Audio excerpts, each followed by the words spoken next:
Есенмісіз эфирда яңалыклар шығарылышы студияда Лилия Гатина олға тоба қойбір темалар турында қысқаша. Тауыш берілді, шолда сойлаулар нишік узды. Яңадан тоз білен шейінік әзірлейбізі йоршолда соңғы гидравлик сынаулар старт ола. Татарстан Республикасы рейсі Рүстем Миңнеханов Дәвлет Советына депутаттар сойлауда актив катнашулары үшін республика халқына рәхмәт білдірді. Тауыш беруге сойлаушыларының 71,6% келген. Есігізге түшірем кеше участоклар ертеңгі сағат 7-ден бірлешледі, кешкі 8-де олар ябылды. Шунан соң тауышларына һәм бюллетеньләрне санау башланды. Бірінші мәгълүматлар бойынша көпшілік тауыш Бердәм Россия партиясы кандидатларынан білдірілген, екінші орында КПРФ, ЛДПР лидерлар үчлігін йомғақлы. Онары новые люди һәм справедливая Россия патриоты за правду келе. Шолда сойлаулар нишік уздан. Бұл хақта олдағы минутларда сөйлербіз. Ертеңгі сағат 7 шолда 73 сойлау участығы ашылды. Шолы халқы Татарстан Республикасы Дәулет Советына депутаттарының бірсіне тауыш беру үшін ғойлелері һәм достары білен келді. Біз әр вақыт ертен жүрейбіз біріншіден, әйме? Сойлаулар бек мүхим. Әр бір гражданның фикірі мүхим, шылай бет. Тем более мына шундай Россияда һәм Украина арасында шундай болғаныш болған заманнарда. Шуның үшін келдік. Біз сойлауға гіл жүрейбіз. Әр бір кіші сойлауға келерге тиіс, чөнки ол әр бір кішінің бурышы өз тауышын беру. Гіл қатнашабыз. Өзің әйткәндей, бірәмлікте бірдәмлік бек яқшы бет. Өзің әйткәндей, дұрыстыққа барға керек. Сойлаушылар арасында махсус хәрби операцияда катнашучылар да бар иде. Ол безнең элек-электән үк яхшы традициябыз иде. Без үзебезнең булачагыбызны 5 еллыкны сайлыйбыз. И безнең менә бу сайлауларыбыз бик әйбәт булды, поддержкалар дөрес юлда икән алып барабыз. Ирем отпуска кайту бик шат. Без традицияларны саклап, выборларга килдек. Шушы выборлардан соң хәзер әти-әниләр безгә кайтып, бергәләшеп чәй ичеп, вакытны үткәрәчәкбез. Бүтән гаиләбез белән. Гади шәһәр кешеләре белән бер рәттән түрәләр дә үзләренең гражданлык бурычларын үтәделәр. В большинстве своем они все родились в нашем городе, созидали, работали, работают, созидают. И думаю, что каждый из пришедших на избирательный участок отдаст свой голос за того, кто им нравится. Это же наша родина малая. Это интересы нашей республики. С одной стороны, можно сказать, что субъект – это субъект федерации. С другой стороны, они же занимаются самыми насущными проблемами. Сойлау комиссиясы әгъзалары үз участогына килә алмаучыларның өйләренә барды. Аны калдыра ярамый, потому что это безнеке будущее, это завтрашний көн шикелле. Сойлаучылар эш урыннарында да тауыш берді. Участок сойлау комиссияләре рәисләре билгеләп үткәнчә шолда сойлауга килү нәтиҗәсе яхшы. Лилия Гатина, Эльмира Гайнетдинова, яңалыклар.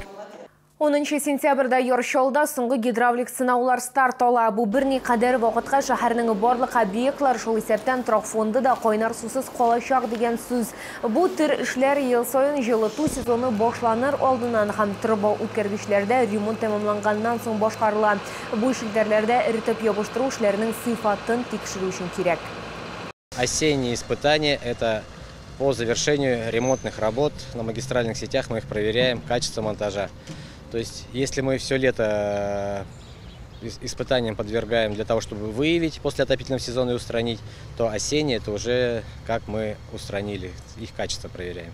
И не только свои, но и то, там, где подрядные организации ведут ремонтные работы. Көзге гидравлик сынаулар иртәгә башлана. Шәршәмбедән микрорайоннарда дренаж арматурасын, бикләү арматураларын алыштыру буенча эритеп ябыштыру эшләре башлана. Бүгенге көндә 8 объектта капиталь ремонт тәмамланган диярлек. Исегезгә төшерәм, быел җәйге опрессовкага тәттәгедән соңрак 28 майдан башланды. Ул салкын һава торышы белән бәйле. Ярчылы җылылык челтәрләре белдергәнчә 740 км җылылык челтәрләренең ныклыгын һәм чыдамлыгын тикшерергә кирәк. 6 этапта барлыгы 135 хилафлык очрагы ачыкланган.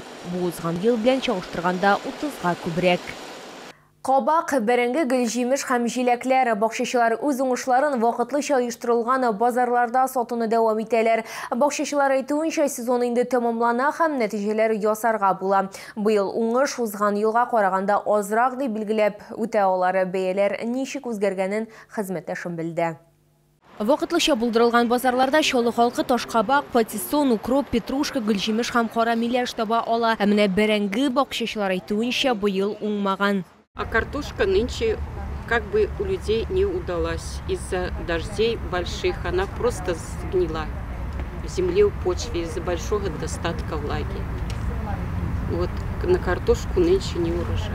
Шуңа күрә сатуда ул аз ди бакчачылары 5 литрлы чиләк 200 сумга төшәчәк һәм бәрәңгесе дә вак булачак. Кабак, тош кабакларда быел бик кыйммәтрәк. Бәя якынча 20 сумга үзгәргән. Ә менә яшел тәмләткечләрнең хакы элеккегечә калган. Петрушка листовой, кудрявый, базилик вот по 40, эти вот, этот укроп тоже 40, это тоже, это петрушка 40.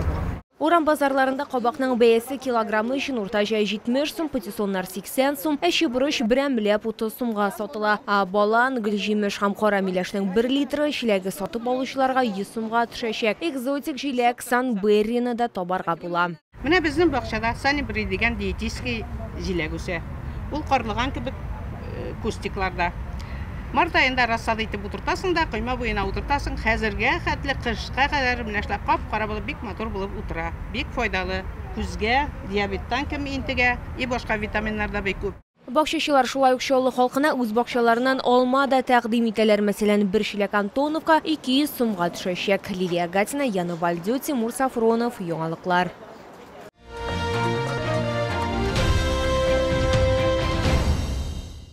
Йорчалыга яна Камчатка балыгы һәм улдыгы күргәзмәсе килде. Экологик чиста судан яңа тотылган 35 төрдән артык продукция. Ерак көнчыгыш бүләкләрен Green Сәүдә үзәгендә 14 сентябрьгә кадәр сатып алырга мөмкин булачак. Кыру автозавод проспекты ягыннан.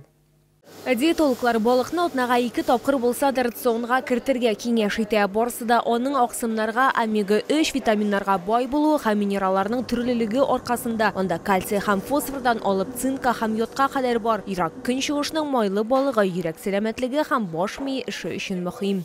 Как они приезжают, обязательно мы приходим на первый, как говорится, улов. А так все вкусное, все хорошее. Так что без проблем. Любимая рыба, она всегда есть, это чевиче. Что я покупаю? Как всегда, и корочку, да чевичу. Я беру чевичу холодного копчения. Я все перепробовал, мне больше всего это нравится.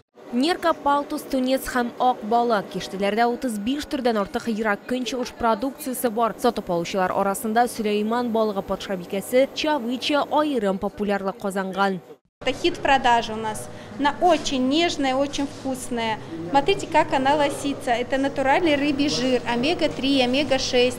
Очень вкусная. Буквально 1-2 бутербродика организм насыщается 7 аминокислотами. Ире авызда иреп туручы тәмле улдык. Камчатканың тагын бер байлыгы кызыл улдык, сәламәтлек һәм матурлык сире. 10 лет жизни на Сахалине не прошли даром. Без рыбы не можем, а икра вкусная у них. Ну, в принципе, наверное, все пробовали. Ну, как-то особое пристрастие у нас к икре. Көзгө сезон алдыннан витаминнар туплау гади һәм тәмле ерак көнчыгыш деликатесларын Green Сәүдә үзәгендә 14 сентябрьгә кадәр сатып алырга мөмкин булачак. Кыру автозавод проспекты ягыннан.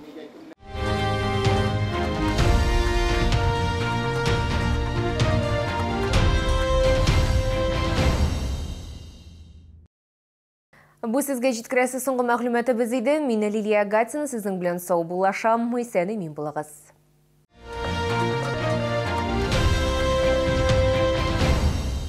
Челны, встречай! Свежий улов прямо с Камчатки. Чавыча, красная икра, белорыбица. Все от производителя. С 9 по 14 сентября. ТЦ «Грин», первый этаж. Остановка «Глобус». Только с 4 по 14 сентября выставка продажи саженцев плодово-ягодных культур от Новосибирского плодопитомника. В широком ассортименте новые сорта яблони, сливы, груши, малины. Ждем вас в ВЦ «Экспокама».